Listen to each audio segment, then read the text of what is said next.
How do you actually die from COPD? COPD is a chronic lung disease that I do see a lot on hospice. And people always wonder, what is that like? What is it going to be like at the end with COPD?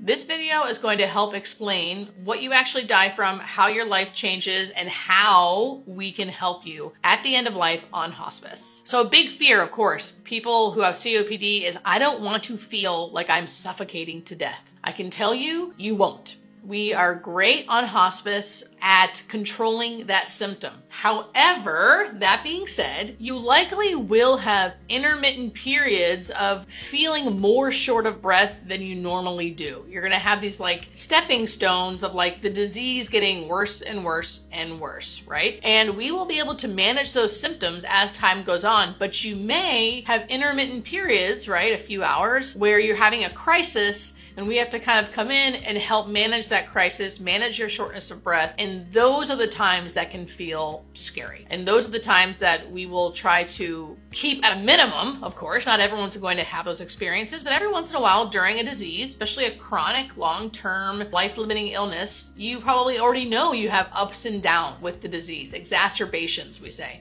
where you're plateau, you're living this way, maybe on oxygen, you can still drive, you can still walk around, but you do get short of breath intermittently, then something happens, whether it's an infection or maybe your disease just gets worse for whatever reason. That's how the disease works. And you go downhill. During this downhill process, if you're on hospice, or maybe even if you're not on hospice, you are going to have more symptoms, so stronger feelings of shortness of breath. And that feeling can feel scary. And then you'll get medical intervention, they'll do things to help with that, and you'll feel better. Then you'll start going back up, boop, boop, boop, boop, boop, and then you're gonna plateau, not here anymore, now you're here. And maybe now you're not driving. Maybe now you're only walking around the block, you're not really walking much because it's too hard. And then you're gonna plateau there for a while. Boop, boop, boop, boop, boop. And then something happens again. Either your disease gets worse, just because that's the nature of the disease, or you get a pneumonia, or it's flu season, something like that. Again,